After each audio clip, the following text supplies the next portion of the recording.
परमात्मा को हम कैसे अनुभव करें, परमात्मा को हम कैसे पाएं, परमात्मा को हम अपने जीवन में कैसे उतारें,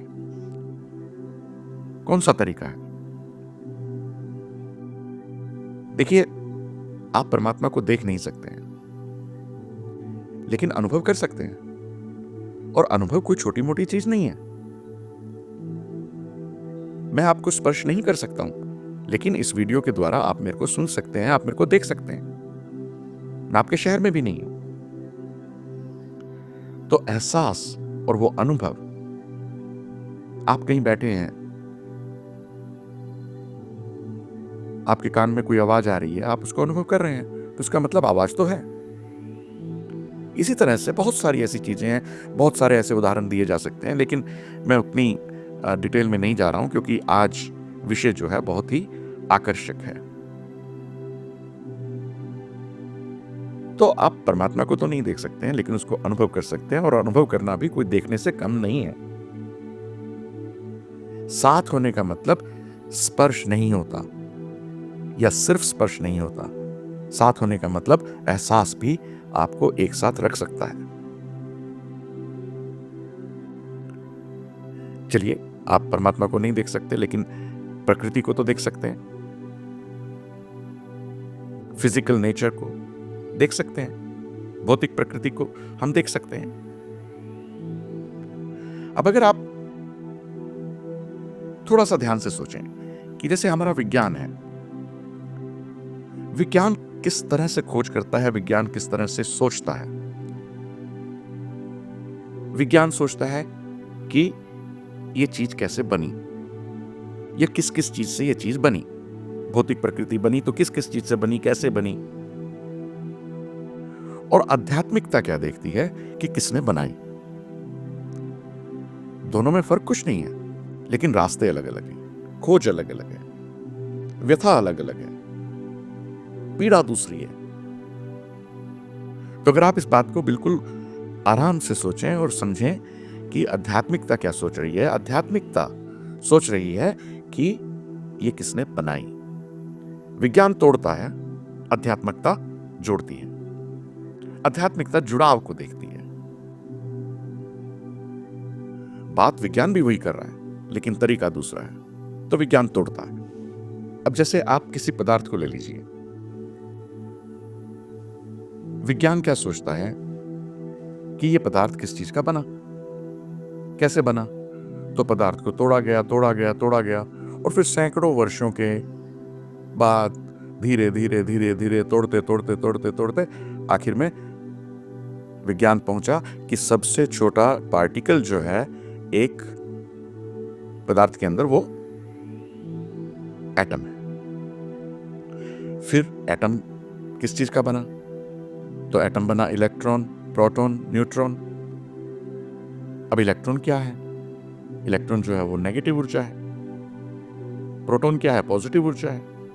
न्यूट्रॉन न्यूट्रल है। तो पदार्थ को तोड़ते तोड़ते आप एटम तक पहुंचे हैं, और एटम इतना छोटा पार्टिकल है कि अगर आप रेत का एक कण भी लें तो उससे भी करोड़ों गुना छोटा, छोटे से छोटा। वहां तक तो विज्ञान पहुंच गया। उसके बाद फिर खोज जारी है। और जो आध्यात्मिकता है वो ये सोच रही है कि ये किसने बनाया। अब आप पानी को ले लीजिए। विज्ञान की खोज के पानी कैसे बना, तो पानी बना हाइड्रोजन और ऑक्सीजन के मिश्रण से। तो उसमें कितनी हाइड्रोजन और कितना ऑक्सीजन। अब हाइड्रोजन 2 पार्ट और oxygen 1 part. Positive energy, negative energy, उससे मिलकर पानी बना।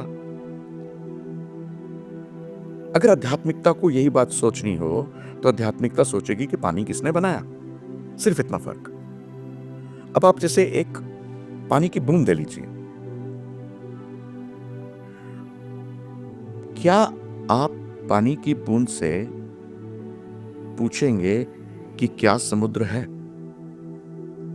और अगर पूछेंगे भी तो पानी की बूंद क्या जवाब देगी?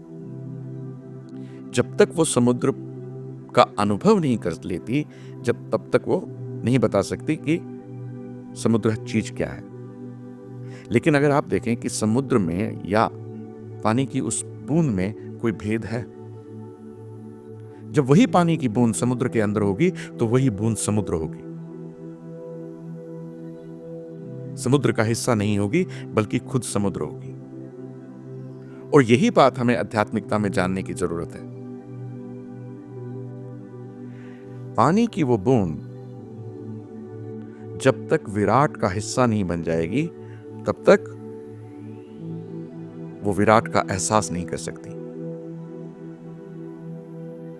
और जब छोटे से समुद्र की हम बात कर रहे हैं, आप इसको भी छोड़िए, थोड़ा सा बड़ा एग्जाम्पल लेते हैं। हमारा सौरमंडल है, हमारे सौरमंडल में हमारे ग्रह हैं, 9 ग्रह हैं, सूर्य है, ग्रह है, उपग्रह हैं, एक दूसरे के चारों तरफ घूम रहे हैं। पृथ्वी सूर्य के चारों तरफ घूम रही है, इसी तरह से दूसरे ग्रह। पृथ्वी का उपग्रह जो है वो चंद्रमा है, चंद्रमा हमारे नजदीक है। आप ये देखिए कि अगर हम जो दूरी नापते हैं, जब बड़ी दूरियां हो जाती हैं तो हम उस दूरियों को नापते हैं स्पीड ऑफ लाइट से, कि जो प्रकाश की गति है वो 1 सेकंड के अंदर कितनी दूर जाएगी, तो हम उससे कहते हैं कि ये चीज इतनी दूर है प्रकाश गति के हिसाब से। तो चंद्रमा हमारा जो है लगभग 3,84,000 किलोमीटर के आसपास इतनी दूरी पर है। और जो स्पीड है लाइट की, जो प्रकाश की गति है, वो 1 सेकंड में 3 लाख किलोमीटर ट्रेवल करने की है। तो यानी कि लगभग 1.25 सेकंड दूर है प्रकाश गति के हिसाब से चंद्रमा हमसे। अब इसको थोड़ा सा और आगे ले जाइए, थोड़ी सी दूरी बढ़ा दीजिए। चलिए हम सूर्य की बात करते हैं। हमारे सौरमंडल के अंदर ही सूर्य जो है हमसे लगभग, हमारी पृथ्वी से लगभग 14 करोड़ 80-90 लाख किलोमीटर की दूरी पे है। यानी कि अगर आप प्रकाश की गति के हिसाब से देखें तो सूर्य हमसे लगभग 8 मिनट की दूरी पर है। प्रकाश गति के हिसाब से 8 मिनट की दूरी पर है। अब हमारा जो सौरमंडल है, हमारे सौरमंडल में करोड़ों और सौरमंडल हैं हमारी आकाशगंगा के अंदर। अगर हम अपनी पृथ्वी से अपनी आकाशगंगा के पार जाना चाहें तो हमें 2 लाख साल लग जाएंगे प्रकाश गति के हिसाब से। और फिर हमारे ब्रह्मांड के अंदर करोड़ों आकाशगंगाएं हैं। हमारा सौरमंडल, हमारे सौरमंडल के बाद आकाशगंगा, हमारी आकाशगंगा के अंदर करोड़ों सौरमंडल, फिर उसके बाद ब्रह्मांड के अंदर करोड़ों आकाशगंगाएं, और उन करोड़ों आकाशगंगाओं के अंदर करोड़ों सौरमंडल। तो ये हमारा ब्रह्मांड है। और अब तो पहली बात तो ये समझिए कि विज्ञान या हम जो कुछ भी जानते हैं विज्ञान से ही जानते हैं। तो हम अपने ही ब्रह्मांड के 3/4 हिस्से को, तो जिसको कि देखना संभव है, जो फिजिकल नेचर है, मटेरियल नेचर है, भौतिक प्रकृति है, जिसको देखना बिल्कुल बिल्कुल संभव है, 3/4 हिस्से को तो हम अभी तक जानते भी नहीं है अपने ब्रह्मांड को। और फिर अब तो विज्ञान का यह भी मानना है कि हमारे ब्रह्मांड के बाद और भी करोड़ों ब्रह्मांड हैं। तो ये इतना बड़ा विराट जिसकी हम बात कर रहे हैं, इसको जानना कैसे जानेंगे? एक ही तरीका है कि आपको अगर उसके गुण को जानना है, उसको समझना है, उसको अनुभव करना है, तो आपको पदार्थ को पहले अनुभव करना होगा। आपको छोटे से छोटी इकाई पर पहले जाना होगा। यह विज्ञान का मानना है। आध्यात्मिकता विराट को देखती है। आध्यात्मिकता जानने चाहती है कि किसने बनाई। आध्यात्मिकता की जो विचारधारा है वो सब संपूर्णता पर है।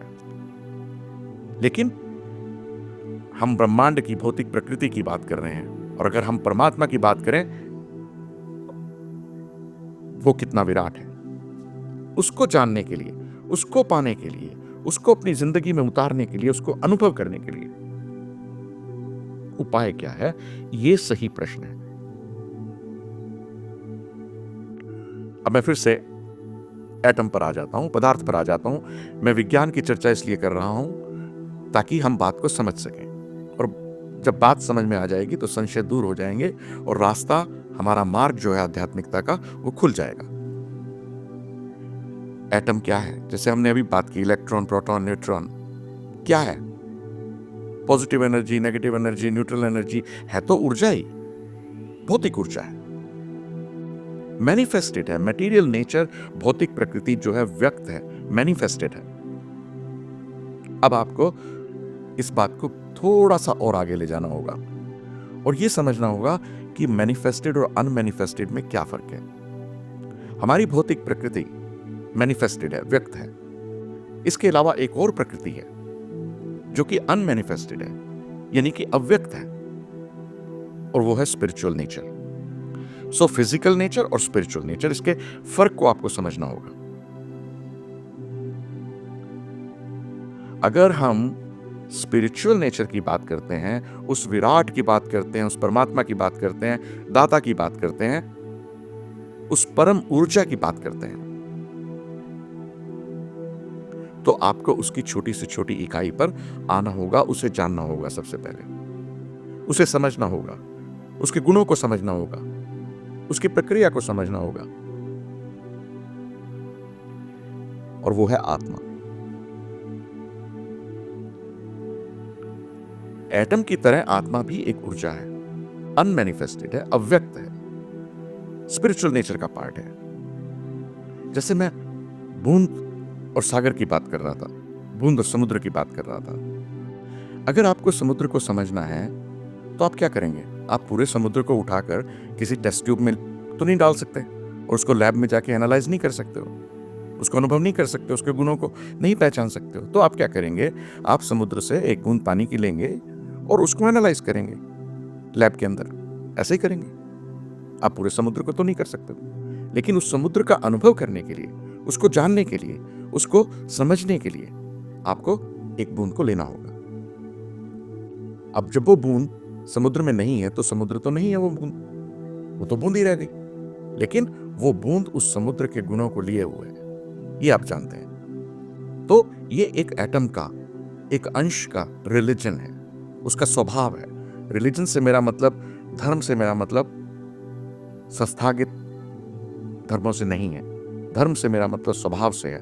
धर्म से मेरा मतलब आत्मा के धर्म से है, आत्मा के स्वभाव से है। तो वो एक बूंद का, एक पदार्थ का रिलीजन हुआ। इसी तरह से अगर हम आत्मा को देखें तो आत्मा का क्या रिलीजन है? आप अपने आप को कहते हैं आप हिंदू हैं, मुसलमान हैं, सिख हैं, ईसाई हैं, बौद्ध हैं, जैन हैं। कितने बड़े बड़े नाम, कितने बड़े बड़े उपनाम, और उन धर्मों के पीछे फिर जातियां, पंथ, अलग अलग विचारधारा, अलग अलग विश्वास, अलग अलग कर्मकांड। लेकिन अगर आप आत्मा के गुणों को समझते हैं, अगर आप आत्मा को समझते हैं, अगर आपने स्वयं को पा लिया है, तो परमात्मा को पाने का रास्ता खुल गया है।